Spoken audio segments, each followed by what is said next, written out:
Vianoce by sa mali osláviť v kruhu svojich najbližších. Mnohí, najmä starší ľudia, však na štedrý večer ostávajú sami. V klube dôchodcov však nachádzajú priateľov, s ktorými najkrajšie sviatky prežijú.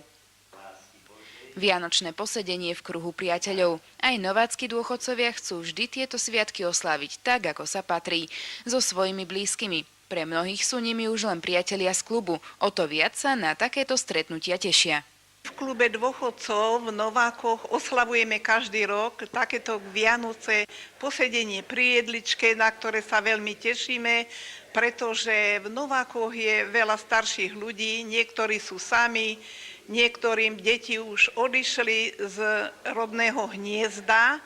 Mnohí členovia klubu považujú takéto stretnutie za rodinné, také, aké na Vianoce má byť. My sme ako jedna rodina, pretože veľa nás je samých. A toto naše stretnutie pokladám za také rodinné stretnutie, taká jedna veľká rodina, pretože vždy títo starší naši členovia prídu, aby nemuseli byť sami a takto v tomto kruhu takú vianočnú pohodu, možno že viacej, si tu tak užijeme ako sami, keby sme boli doma. Vianočné zvyky sa postupne modernizujú. V klube dôchodcov však na tie tradičné Vianoce nezabúdajú. Radi sa schádzame, pretože tu v tomto našom klube dôchodcov vždy si tak povieme tie staré vianočné zvyky, keď sme kedysi rozbíjali orechy, pozerali sa, či je jadro zdravé, krájali jablčka, na oblátky sme si dali med a takto sme pri voňavom chlebe, pri daroch zeme, ktoré boli na sviatočnom stole, kde nechybala vianočka, vianočný stromček, ale neskôršie aj kapor. A takto si my tu v klube spomíname na tie naše staré, dobré vianočné zvyky. A keby to boli Vianoce bez darčekov, pozvaným hosťom pripravili kytice a samozrejme aj kultúrny program. Popri hostí, ktorých sme pozvali, sme radi, že všetci prišli, ale sme aj radi, že je tu naša zakladajúca členka klubu dôchodcov Nováky, pani Alica Biliková, ktorá sa včera dožila 85 rokov, chodí do nášho klubu od začiatku, čiže na budúci rok oslavujeme 25. výročie založenia nášho klubu a veľa týchto našich starších členov sú tu medzi nami. Rok 2010 bude pre novácky klub dôchodcov významný. Oslavujú štvrťstoročnicu jeho založenia a 15. výročie založenia speváckeho zboru. Ten sa stal už súčasťou Novák. Vystupujú na rôznych mestských podujatiach, ale sú i hostiami na oslavách v okolitých obciach. A k tomu výnimočnému oslavujúcemu roku klub dôchodcov prispôsobuje aj svoj program. Chceme pozývať rôznych hostí, chceme robiť rôzne podujatia o zdravej výžive, o bezpečnosť na našich prechádzkach, ako by sme sa vedeli ubrániť. Dnes sú už také horšie časy a chceli by sme trošku prispieť aj k zveladeniu mesta, pretože toto by sme si tak chceli dať do takej priority. A na záver ešte jedno želanie z klubu dôchodcov do roku 2010. Múdrosť našich predkov radí. Vážme si jeden druhého. Z vašej lásky, srdca, z dlaní nevždy prúdí šťastia tok. Nech naďalej po tomto prianí vám Pán Boh žezná každý krok.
Adventné obdobie využili na spoločné stretnutie aj členovia Slovenského zväzu zdravotne postihnutých. V kultúrnom centre mesta Nováky ich pozdravili ako zástupcovia vedenia mesta, tak aj členovia iných organizácií, s ktorými počas roka úzko spolupracujú.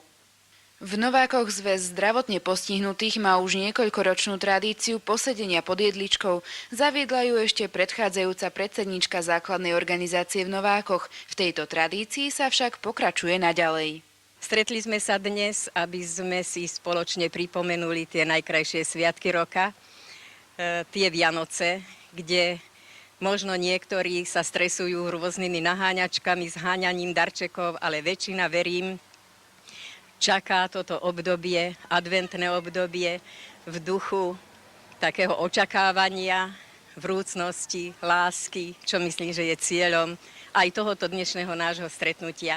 Naši členovia sa tu stretnú, porozprávajú, trošku zrelaxujú.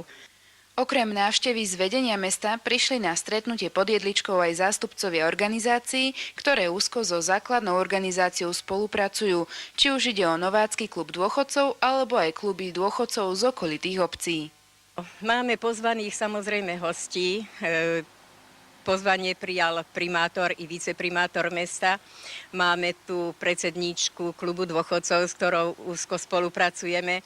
Máme tu teda slúbila, že príde pani predsedníčka z Diviackej Novej Vsi. Je to naša družobná organizácia. Spoločne organizujeme rôzne zájazdy, návštevy divadiel, pretože málo kedy sa nájde z jednej organizácie ten plný počet ľudí, aby sme mohli to podujatie uskutočniť tak, aby to bolo aj finančne rentabilné. Slovenský zväz zdravotne postihnutých je pre mnohých z počutia síce známa organizácia, o jej aktivitách však drvivá väčšina verejnosti veľa nevie.